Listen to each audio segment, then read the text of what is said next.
So, which commodity to start with? I'm going to review tonight with you the macro parameters. What are the macro parameters that you need to look at? Then the micro parameters, what are that we need to look at, and then a real example. After I give you the parameters, I'm going to run two real examples that happened to me. So then you can see exactly what I'm talking about in order to illustrate my points. What you are seeing right now, this is a small part of what you are going to see in the Modern Merchant Bootcamp. The Modern Merchant Bootcamp is the bootcamp that the enrollment is open right now. You can click in the link below this video. If you're interested to come. So the Modern Merchant Bootcamp are for people that are more entrepreneurial, that want to start their own commodity trading company. It's basically a 6-week bootcamp where we have live every week and with assignment to do for the next week. As always, you are big boys, you can do it or not. But and the idea is after 6 weeks, you have the basis to start your commodity trading company. And after that, you have 1 year in a commodity, physical commodity community called Neo-Phoenicia, where in this community you will find other commodity traders, entrepreneurs like me that have their own new company or people that are starting their own, and everyone inside the community is helping each other. And I will personally help all the people in this community to start their first trade flow, whether is it with financing, contact, risk management, whatever. So that's basically the offer of the Modern Merchant Bootcamp. I think this is the best thing that could happen compared to the price. I mean, the price is ridiculous compared to what you will pay if you make a mistake or if you start the wrong way. So, like, I've spoken with people that's been like 5 years that they tried to do something, but they just didn't manage to do any deal because I know they don't have the knowledge. It's always like this, man. How much does it cost you not to have the knowledge to make $1 million a year? $1 million. Anyway, so let's start with the topics of today. The parameters for the first. Let me say it again. So the topics of today: which commodity to start when we have no idea. So the macro parameters. The most important thing that you need to see is your network. You need to check in your network if there is someone that has a factory that needs some type of commodity. So it's maybe not in your first cycle network, but then in your second or third cycle. But you need to go speak with people that have factories. You need to go speak with farmers. Do you need fertilizer? Do you need fucking like plastic for your greenhouses? What do you need? What do you buy in quantity? So this is always the best way to start. It's with your immediate network. It's not, oh, I'm going to start trading lithium because I think battery are a good opportunity. It won't work. If you are doing it like this, man, there's no way that it works. The best way is to start to find a buyer, which is in your network. And you go with them and say, look, man, I'm trying to start this small commodity trading company or this small export-import company. I see that you use a lot of whatever plastic in your factory. If I can find the same product and give you the same terms, can you buy from me? And usually this is how you start. I mean, this is the best way to start. And this is not that I've been teaching that for a while. I mean, it's always the best way to start. Is to have one part of the leg, and this, because in a trade there are two legs, the buyer and the seller, and it's always more important in today's world to have the buyers. Second point that you need to look at is what capital do you need to start? If I've seen a lot of people doing like, Damien, I want to start a commodity trading company. I want to do crude oil. Okay, a fucking vessel is 50 million. Wow. Are you dreaming or what, man? Is your father, I don't know, like one of the richest men in the world? In that case, yeah, go ahead, knock yourself out. But in the other way, just be realistic about what the capital is needed. What capital is needed to start a company. Because most probably you are going to need the first deal is going to be you need to finance your first deal yourself with your father's money, with your mother's money, with your brother's money, with your uncle's money, with the money that you stole in your village. I don't know, with your credit card money, but you are going to finance the first one yourself. So start with something that could work. So third one, market structure. So now we are getting in a little bit more. It's a little bit more macro. So there are commodities or raw materials with different market structure. For instance, some commodities are extremely concentrated. So that means that, for instance, tin, I think there is only like 3 or 4 smelters that refine tin. That I mean, at the 3 of them or the 4 of them do like 80% of the tin refinery in the world.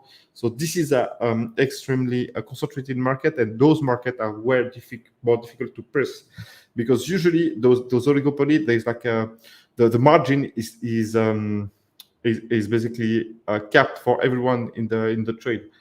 Because there is not much room for asymmetry of information or whatever. So usually those markets extremely concentrated with only a handful of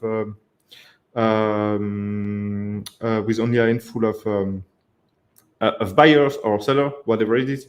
I would stay clear out of them. Then the last point is the supply chain. Where in the supply chain are you going to act? For instance, I don't know, let's say, again, mining. So there's a part that from the mine in the middle of Africa to the port. So this is one first part of the supply chain. There's the port to the port of arrival, port of loading to the port of arrival. This is another part of the supply chain. This is usually the part that the big traders do. Then there is a distribution part, like we are going to get from the port of arrival, and then you maybe need to make small lot to sell to your client. Where do you want to where do you want to be active in the supply chain? For instance, there is some commodities. What would I say, like that are consumer focused, like what we do with wood pellet. I mean, this is a consumer. Some of the wood pellet are used by consumers. Then they need few bags per house. So then there is like the B2B play. This is the one that we do, and then there is a B2C play where you will distribute to your customer. And usually it's easier to be in that part, the distribution or the agglomeration, because it's a very difficult business logistic, and less people want to be there. So where in the supply chain you want to act, and maybe is there a chance for you to go up or go down the supply chain? Now, micro. So there is a couple of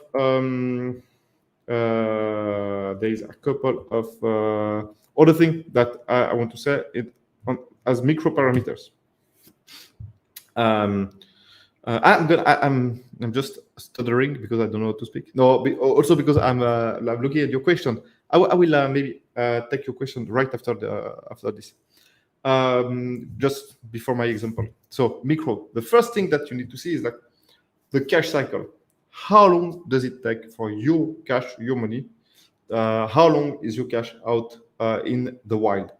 By that I mean, how long does it take when you take your money, you purchase a product, then I don't know, you put it in containers, you ship it on the other part of the world, and then you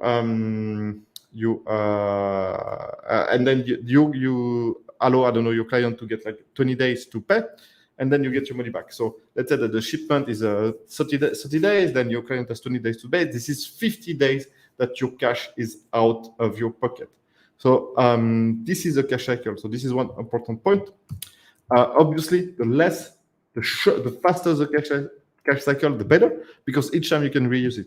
You can imagine if you can do like a deal a day, then by the end of the year you have done 360 deals, and if you only do in margin only 1%, but 1% each day, I mean, this could compound quite quickly. So the second point where the micro that you need to check is like what is the margin of your trade? Is your trade going to do 5%, 10%, 2%?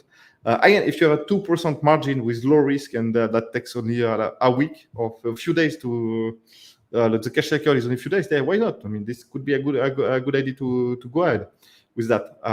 If you have a long cash cycle, like, I don't know, 60 days, because it's a long shipment and so on, and your margin is 3%, I don't know. Do you really want to go head to head with those type of commodity? Because if it takes 60 days for your money to get back, at that point it's only 3%. That means 60 days you are going to be top, let's say 12 deal in a year, at 12, usually it's going to be less than that, at 3%. Does it make sense? Is it what you want to do with your money? Is it not something that you can do maybe at 3%, but that will only take like a month? It will be 2 times better to do that. So that's the macro part of the thing. Cash cycle margin. Obviously, the higher the margin, the shorter the cash cycle, the better it is. So this is what I would look like. What I'm looking at when I analyze if I want to be in a market or not. So let's before taking then I'm going to speak about 2 examples, the wood palette and another one that you'll see after this. But I'm going to take some questions because there is already some question. So, bam, yeah, hey Damien, I sent you an email about some lithium. Man, I got lithium and copper. I've got so many emails. So yeah, you're looking for a Chinese client. But yeah, if you are a broker, I'll be honest, I'm not going to do anything with you. And it's not because I don't like you, it's that I don't deal with brokers. I don't have time to for that. Hey, hello, Mateus. Thanks, man. Kazim, hello, boss. Name the price. What price? Hello. Yeah. So when you look at what you want to do, no food, no Africa, no futures. Yeah. The thing about no futures, it's always better. If you want to be a small and medium commodity trader, it's better not to play with in a market that are futures. Because it means that if you need to hedge like all the other traders, you need to set up an hedging account. It costs a lot. Again, it doesn't cost a lot of money, but it costs a lot of liquidity for your hedging account. It's going to be tougher. Yeah. So usually I'd rather not apply in those markets. What do you do so you won't get bypassed? How, man? As a broker, as I said, man, I don't do broker stuff. So if you are a broker, your destiny is to get bypassed, and also not to make money. But if you are a trader, usually you don't get bypassed if you bring enough value to both part of to the 2 parts of your counterparty. What do you think of the future of trading hydrogen? I don't know. It start to pick up a little bit, but I think maybe in 2030 we'll see more of hydrogen. Now everything that I've seen in hydrogen are like with a locked contract, because basically you need to produce the hydrogen. You need to put the hydrogen factory. So then you need to have off-takers that will agree on a flat price for like 5 years, 10 years, something like this. So yeah, now I don't really see the thing that we are going to have like a spot, really liquid spot hydrogen trading in the near future, but maybe in 10 years, 15 years, I don't know. Between cars and if I don't know, 2% solar by currency. Yeah, usually you hedge. Jude, what do you want me to say? Ask in the chat. Okay, so let me carry on with my example. So I'm gonna take those. I'm going to take those parameters. I'm going to apply to 2 real example that happened to me. So first one is the company that I'm talking the most about, which is the wood pellet trading company, the biomass trading company. So why did I go into the biomass trading company? The first one is a network. So I don't have a network in the wood pellet, but my associate Paul was the one that was doing that for 5 years. So he had the network. Capital. Seriously, it's not that expensive to book some containers of some trucks of pellet. So capital was not the issue. Market structure. This is a part that I really like with a wood pellet, because there is like several layers to the market, and each like there is like what we do B2B trading. It's like B2B2C, because we sell to people that sell to consumer. But there is also a B2B market where this is industrial pellet, and it's a full vessel that goes to co-firing plant and so on, or to biogas utilities and so So the market structure, I really like it because there's like a lot of segment, there's a lot of players. There is not okay, and the industrial level, yeah, there's like more concentration, but still, I like the market structure. And the supply chain again, we right now are active on the B2B part of the supply chain. So that means that, but we could easily go down or go up the supply chain. So for instance, what we could do is we could, actually we tried, but it didn't go well. We could supply wood chip or sawdust to the wood pallet maker, or we can buy from the wood pallet producer and sell to retailers, final users, and so on. So this is what we do now. Then we could also be in the distribution game. So we would, I don't know, have few warehouses and then a few smaller trucks, and that could go and deliver pallets by pallets or bags by bags even at a premium. So there's like a lot of ways to play this game, and I think it's very interesting. Micro, so cash cycle, it's okay. Cash cycle, there's like few levels for that. If you do containers, then of course your cash cycle could take times. If you need to buy, ship, and then unload and stuff, get paid, blah blah, it could be like a month. But if you do trucks are way faster. Like in 1 week, 2 weeks, a truck deal could be done. So it's fast. I like it. And then the margin are, it depends which do you trade, but the margin, yeah, are kind of good compared to the risk. I didn't speak about the risk in this framework because I mean, you are not going to do a commodity where you're not happy with the risk. That's pretty much it. So if it's too risky for you, then don't do it. Now, second thing. So this happened really, really recently to me. So I would even say like last week or 2 weeks ago, I had a really good opportunity to jump into the cocoa market, and I did this small analysis for me. So network, on the network side, as I said, could have in one of the biggest buyer in the world. I know who to source from. I worked, if you follow me on LinkedIn, and by the way, follow me on LinkedIn. I try to write something funny or entertaining or insightful once a day. I worked for a company called Farmer Connect, and at Farmer Connect, it was a blockchain company that wanted to trace coffee and cocoa. So I know quite well cocoa because of that. I know most of the actors in Africa. So network, it's capital. Cocoa is right now quite expensive, but shipping 2 containers is like 150K, something like this.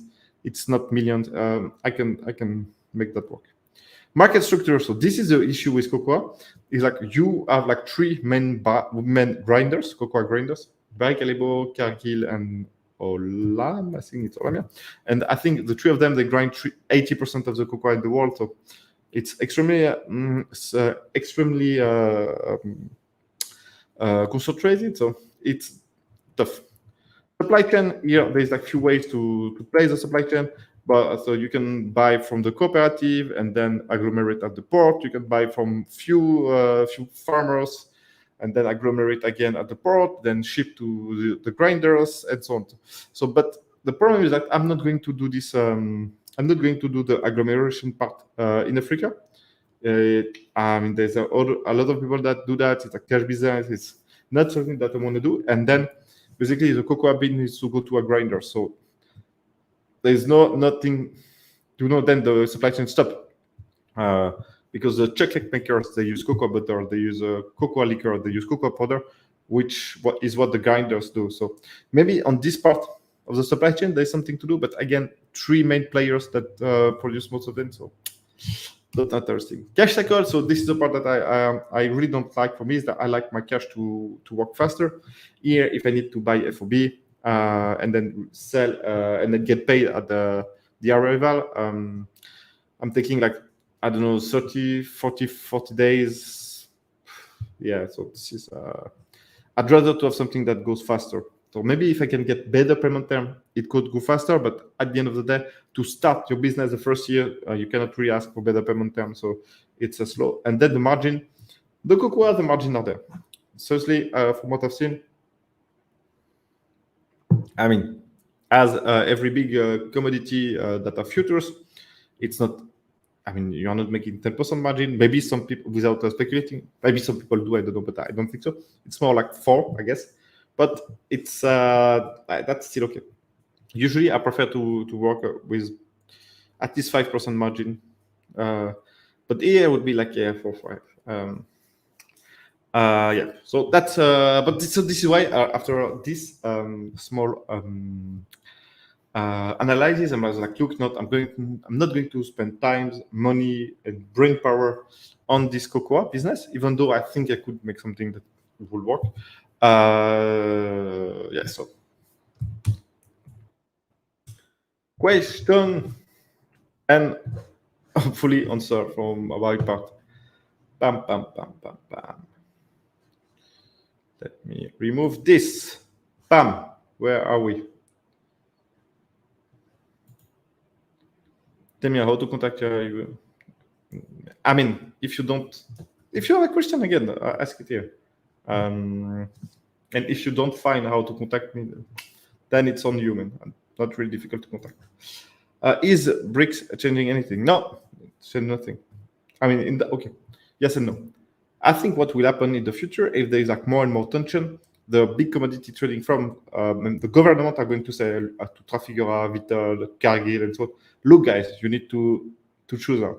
Do you play on the west side or on the BRICS side? And then maybe we'll have to choose. That's a place.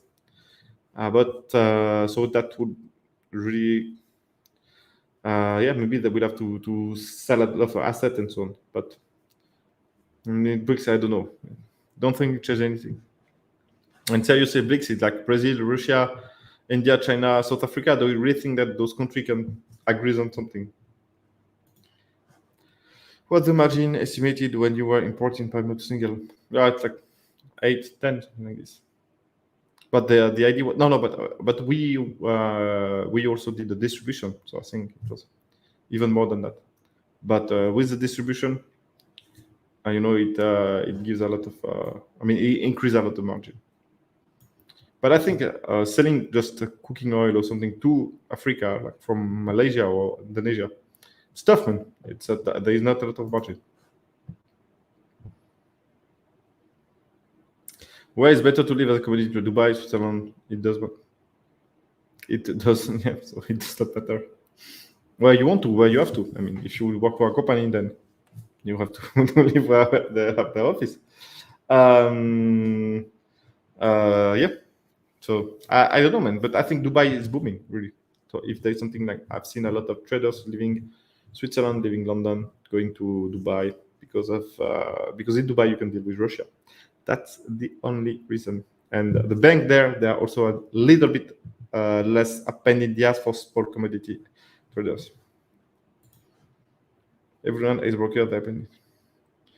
Yeah, I mean, it's just like, okay, if the guy is a broker because he's been in the market, I mean, he's been a trader for like 15 years, he knows everyone, and yeah, of course, it's a good broker. But now, broker is like a bunch of guys on LinkedIn that I don't know. I don't know. I don't know how you can think that you behind your computer, knowing nobody, you can make jet fuel deal, copper deal that was million. I don't know how you can think that. This is also what amazed me. Yeah. Document against payment term as any legal obligation on the importer. Okay, so let me read. Document against payment as any legal obligation on the importer. Yeah, I mean, okay. Cash against document. So when you send your document, maybe the guy. I mean, there is a lot of way to do it. Like, do you copy? Do you send to the bank and so on? But there is no legal obligation for your buyer to buy. I guess he signed a contract, but then it's international trade. If you have no way to enforce the contract, then the contract worth zero. So no. What you need to do is to have a credit insurance on your buyer if it's possible.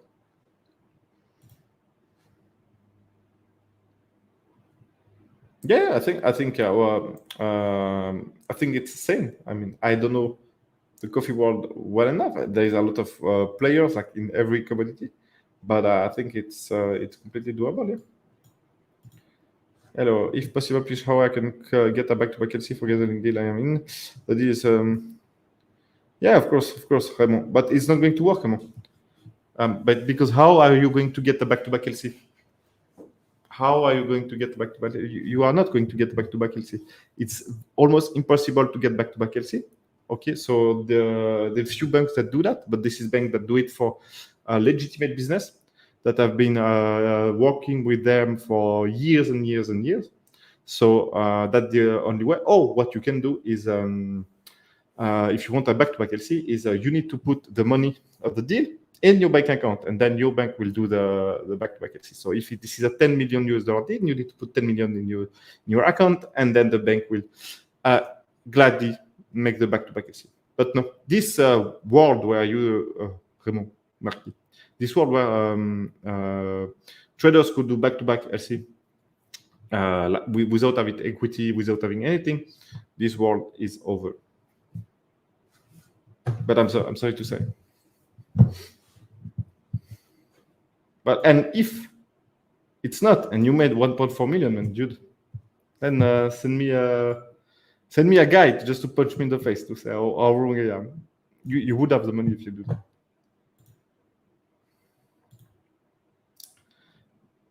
I can help with cocoa powder from you. Yeah, man. So, no, but you know, I know all the guy also in Ghana, so but I don't want to.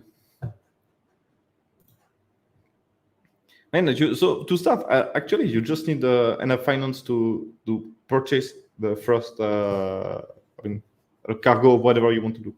And if you don't have a lot of money, then do a very small cargo. Where is the best place to run your?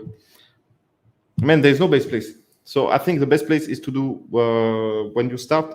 I don't know. Let's say that you do it in Andong. What is it? In Vietnam. Let's say you buy in Vietnam. So open your company in Vietnam and do it in Vietnam. Then you will try. The idea is like to have an offshore like company like Hong Kong, Switzerland, Dubai to trade. I mean, okay, do it when you have make money, but you won't make money at the beginning. So just have your company where your clients are or where your sourcing are. What do you class as small trading company? Yeah, small. I mean, it's like, yeah, it's I don't know, less than 10 million in revenue. Is very small. It's small. I would say up to 100 million. It's still medium-sized company in trading. Then more than 100 million, I think you are starting to be a good medium company in revenue. I saw a recent polling, but yep. I'm in Kuala Lumpur now. This is why I have an AC. And a really funny thing, so it's like really hot out there, outside, like 30 degrees and so on. And I took an office in a co-working shop just because I have arrived like 2 weeks ago, and I cannot really work here. Now it's like what time is it? It's 10 p.m. So kids are sleeping. I can work, but otherwise I can't when they are awake. And in the co-working space, they crank the AC so bad that I need to wear a sweatshirt because it's so cold. And so people open the windows to get the warm inside the office to heat them up a little bit. It's such a different world when you see that in Europe you cannot warm up your home. I mean, most countries now more than 16 degrees or 18 degrees. I mean, yeah, that's fine. What about do you think about cassava stretch? I have no idea, man. I have no idea about cassava stretch, and this is why I think it's probably a good idea.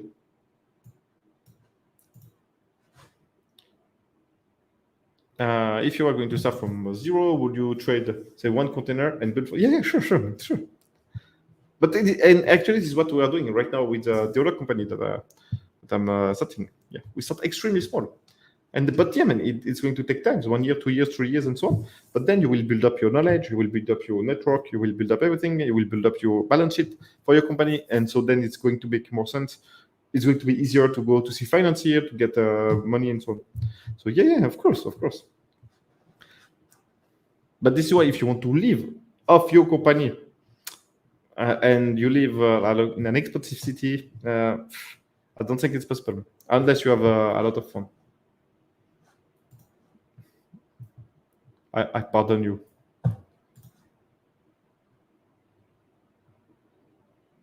Are they investor? Man, I've seen a lot of scam about that, man. So some people say that they can get you an LC and blah blah blah, but you need introduction fee, you need to pay, and then you're in front of the bank, and then they say no. So if maybe you can find an investor that is willing to, but no, because I mean you still need to have a bank that will do the back-to-back LC. I mean, I really don't see how it works, but maybe.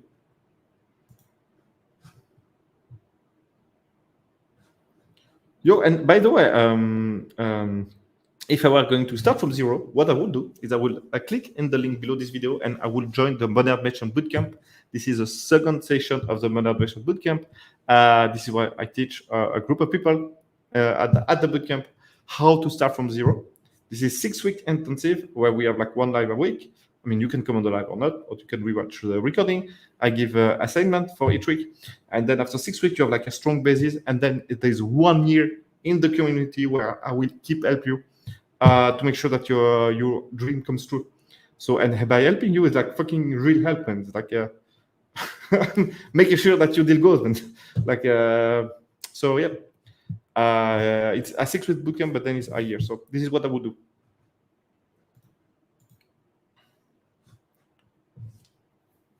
How can we start small, man? I have explained in part, and man. So then start small. What I have one members of the community commodity trading community that we have. So if you attend the bootcamp that you'll be in this community, is Nicolas Maza, the president of Namai Enterprise, and he started with one pallet, but not pallet.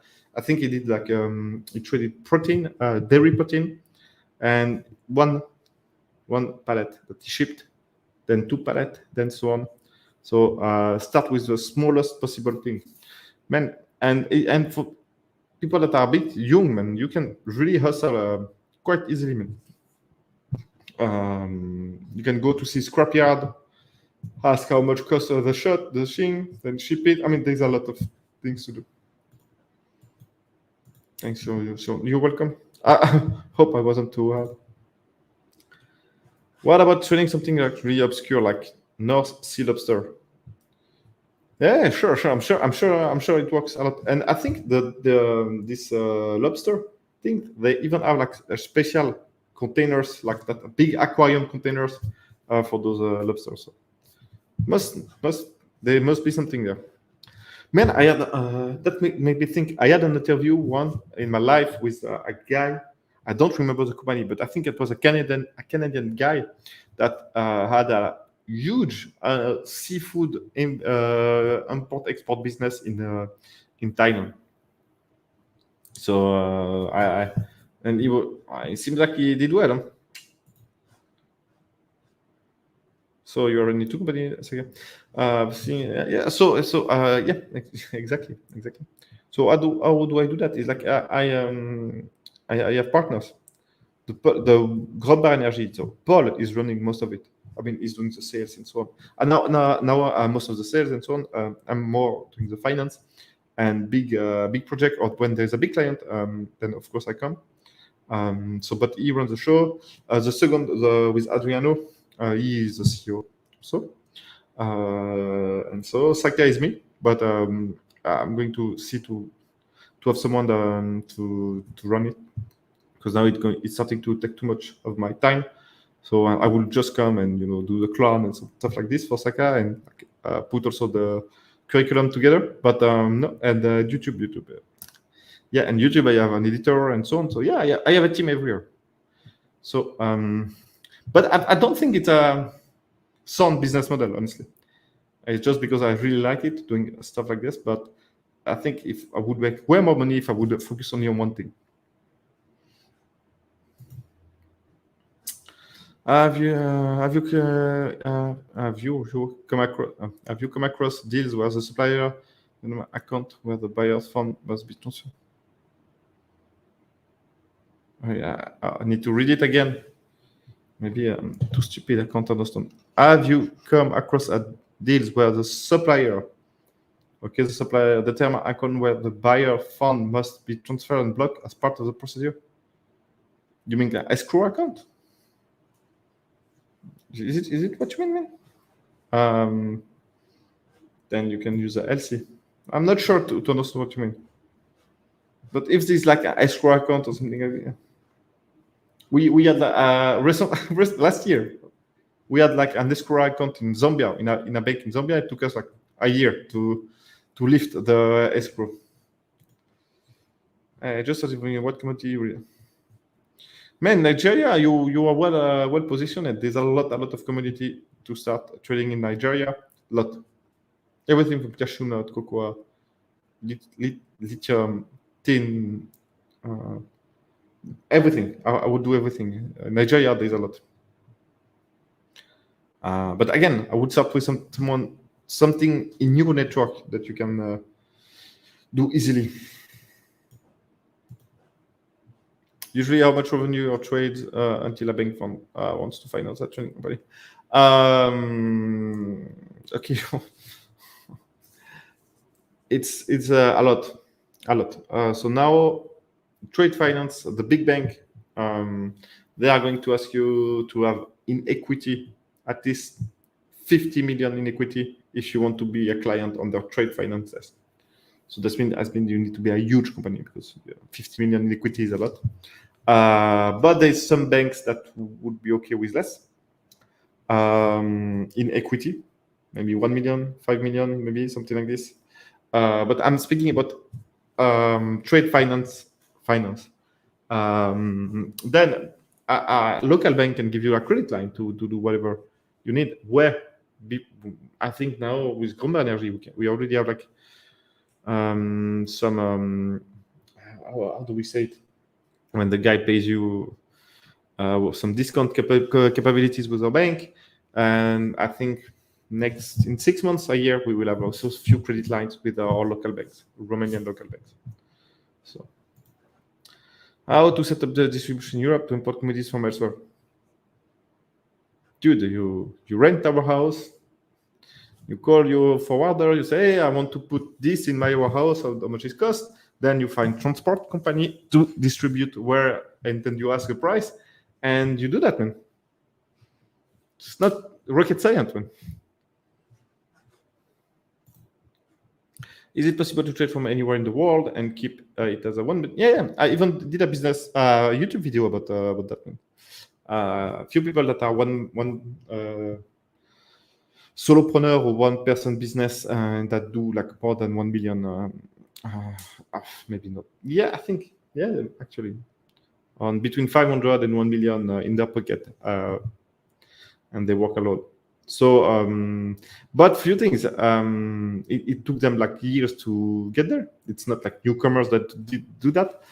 They work on a very specific trade flows that if something happened with those countries and so on with the market, then it disappears. But man, it's possible. It's possible. But me, I don't do that because I think it's horrible to be alone, to work alone.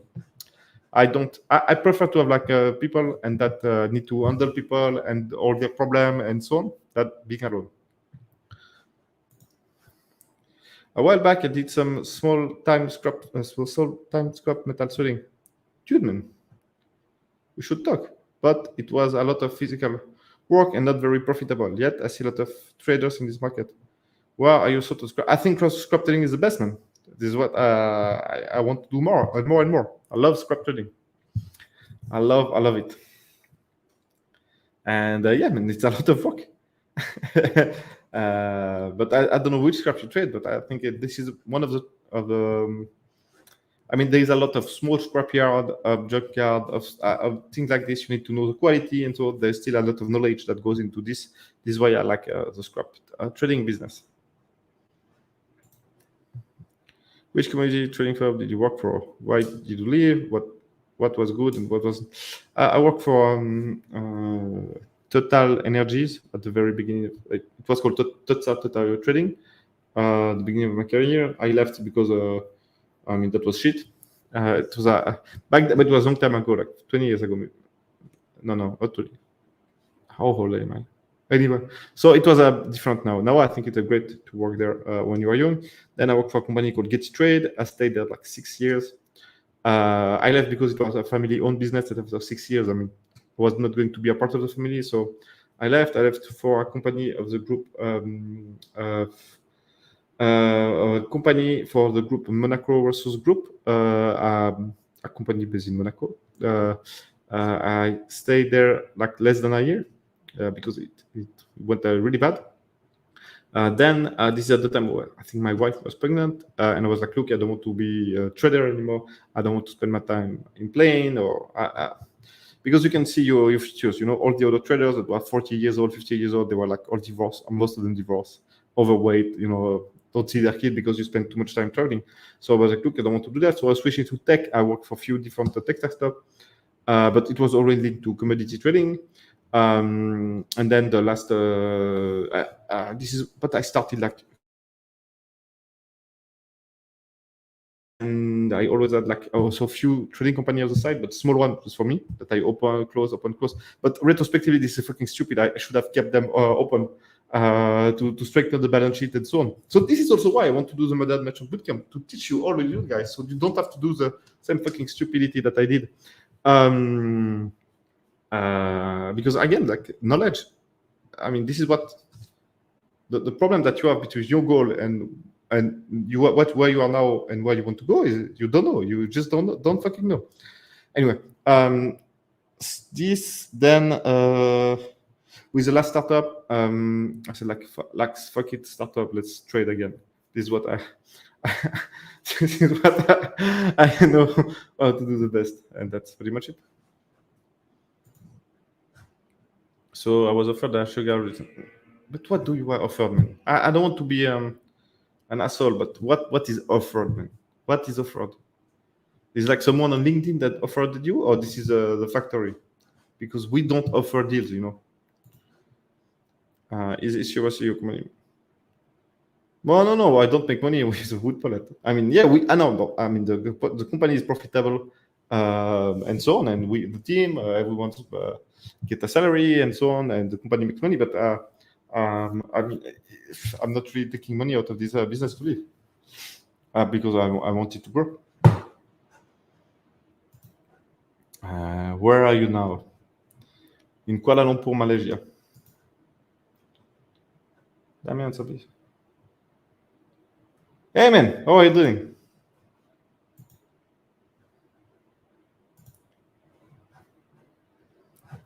Second question: is it often asked? No, there is no escrow use. No, sometimes. I did once and it never worked. So I think I don't think escrow is. I think escrow is something used a lot in Africa, but seriously, I don't know why. LC and transfer payment are the most common. But escrow, no, seriously not.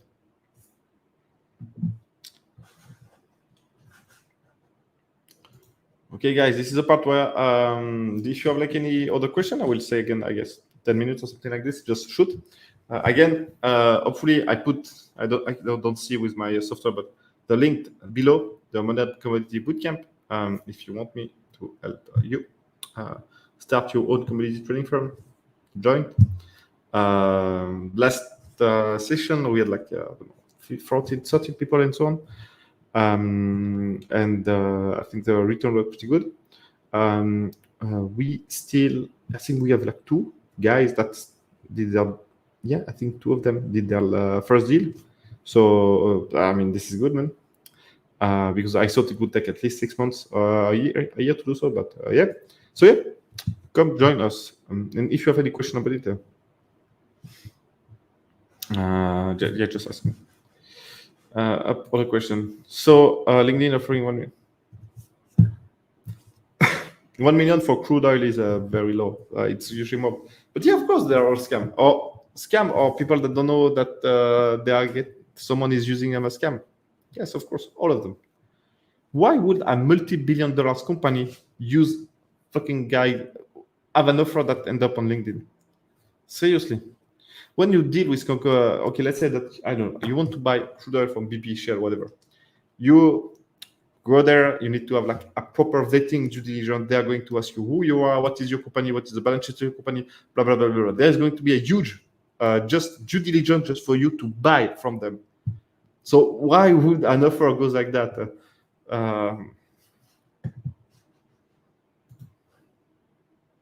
Yeah, yeah. Sam, you know, Sam, he knows.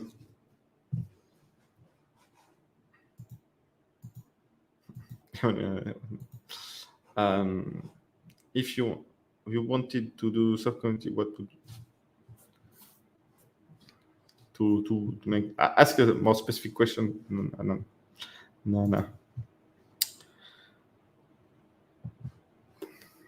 Yeah, actually, my case in Kuala Lumpur is a bit different because I use an offshore company in the Principauty of Labuan.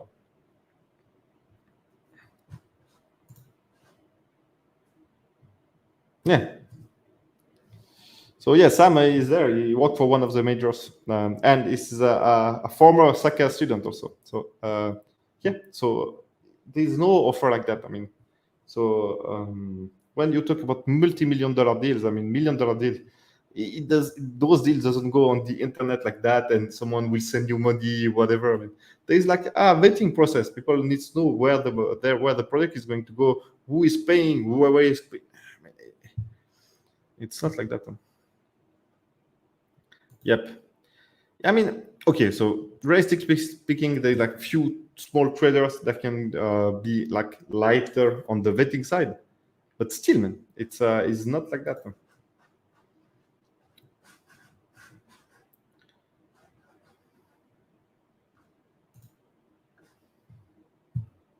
And man, you need to give me more questions like salt on ferronickel. So. It's an alloy, you know. Yes, Sagan will be up to it. Yeah, thank you, Sam. See, now that my YouTube is growing, I've got a lot of intention, and also LinkedIn. Guys, follow me on LinkedIn. My LinkedIn is growing also. I have 5,000 followers now.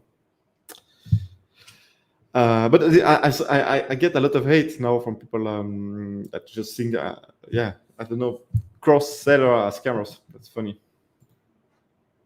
Why did you choose Malaysia? Do you think that one day? Yeah, why did I choose Malaysia? Actually, because for me, it's The whole story is like I've wanted to get out of Switzerland for a while because I've always lived there, and I wanted my kids to see something different than Switzerland. I think that Europe is going down like slowly down the shithole. There's nothing to. I mean, Europe, no more industry in Europe. There's nothing to. So, if I wanted to develop something different, I needed to get out of it. Asia is the only part of the world that has a good growth, and especially Southeast Asia.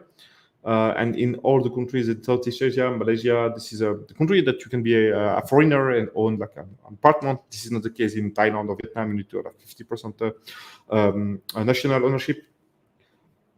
So Kuala Lumpur is one of the biggest airports. You can go everywhere there from there.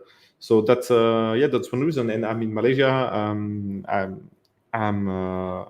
have a few things that I do for the biomass trading business. I'm trying to expand in Asia. So we have the people that buy pellets, wood pellet in Asia. They are in Korea and Japan, working on that. And we are sourcing. We are trying to source Indonesia, Malaysia, Vietnam, bit of China. Sometimes it will make sense to buy from Asia to ship to Europe, but it doesn't always make sense. So, but when there are those arbitrage opportunity, you need to be there. You need to know people, so then you can do the deal like in few weeks. And because usually those arbitrage disappear very fast. So that's one of the reasons in Malaysia. Also for all the for everything which is metal related, all the big buyers, smelters, they are all in Asia. A lot of the a lot of factory industries closed. in Europe. So that's it. That's one of the reasons. If you ever decide to, yeah, what I would consider training, I would consider training. I don't know, man, what I would do. I don't know. I would look, man. I spoke about that at the beginning of the live. I don't have an idea now. I would trade waste, agricultural waste. This is what I would trade. Seriously, I love the waste business. I love the recycling business, and I would. And this is what I do actually with biomass. It's waste. So this is what I would do. So what are you offering for newbies with a bootcamp? Yeah, it's basically 6 weeks. I mean, you can read the pages, and each week we have a live where I teach a subject, and then there's like things to do for the next week. And after those 6 weeks, you should have like a good basis and a good idea of what you want to trade or what you are going to try to trade. You should have like also connection with the people, because I push you to do stuff that you would not do otherwise. And after that, we put you all in a community, which is a closed group, where I still mentor you. There's also other people from the community that will help you to do your first deal and so on. So that's pretty much this. And then I think the mentoring part is the most important, because I had like no way to do one-to-one mentoring. I mean, it would be too expensive for the people to do that. I did that for people that I had a lot of money and had very specific need. So this is why I use this community group to help all the people and to see how, okay, if we do like a call, we record the call, we put it on the community, so then everyone knows, okay, if I have the same question as him, then I kind of have already the answer. And yeah, and also financing. I mean, now I'm speaking with some people. I might well finance their first deal. I mean, not 100%. I'm not fucking stupid. They put some money, but yeah. What? Man, you go there. Yeah, you take your passport, go plane, go to see the guy, and that's pretty much it. But of course, you need to ask all the good questions, all the right questions. And due diligence is one part of the bootcamp. How to do a proper due diligence. Yeah, I'm I'm in Kiel. Yeah. Yes.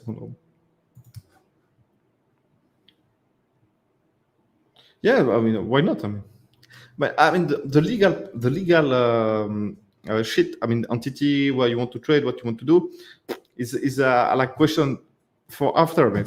Make your first deal and then think about it.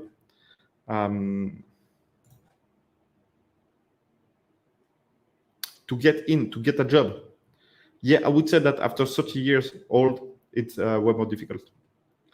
Unless you are already in like a company. Because the thing is, for a commodity trading firm, they're going to say, look, man, you like 30 mean this means that you need like a salary at that level, and that, I mean, we can't pay you that salary because you don't know shit. We need to train you and so on.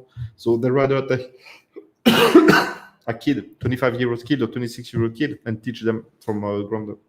But maybe not 30. I mean, it's a bit 35 and onward. It's difficult. Big firm don't really want to take those guys and trade them. Of course, small firm. I mean, everything is possible. Is battery scrap lead? Yeah, I think it's a good. Actually, I'm working on black masses right now. Black masses is when you recycle iron battery. Yeah, I think it would. Not a job to trade. To trade. Yeah, man. So that no, there's like no, man. I've seen a guy started at 50 years old, man, doing their first trade and so on. And you know, it's like they found a second youth. No. So no, if you want to do your own stuff, man, no. There's no age limit. I think it's even better if you are older because you understand a little bit more how life works compared to more young people. I mean, I'm 36, man. So 50 is, man, I'll be, I don't want.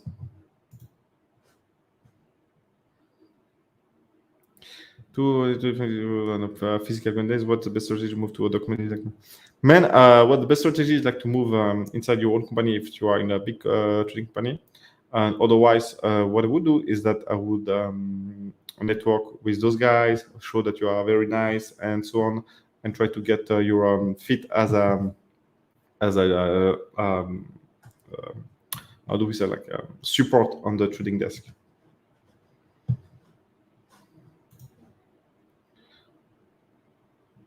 What is the value that you can offer to your portfolio?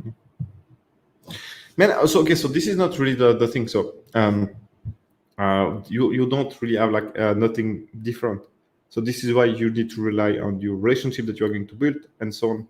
So I don't know, because you are not going to offer anything new, man. And the thing is, as a beginner, the problem is that for them it's going to be risky to deal with you because you are a beginner. So you need to overcome that by the relationship that you are going to build with them. So this is why it's a relationship-based business. And speak about that in the bootcamp also. 33, man. You know. I think I'm going to take like a testosterone replacement therapy like very soon. I feel already old, you know, when I get out of my bed or when I play my kids, like, you know, my back hurt because I'm too much on the computer and so on. I need to lose like 10 kilo. I mean, I'm getting old. And commodity trading kills you faster also. Man. That's for sure. Okay, guys, it's been 1 hour. If there's like another couple of questions, I will take them, and then we are going to call it. I'm going to call it a night, and for you, I guess it's a day. And yeah, again, commodity, the bootcamp. First link below. At least go there and check the video that I made. Because now I have traders that work for me. That's the reason, dude.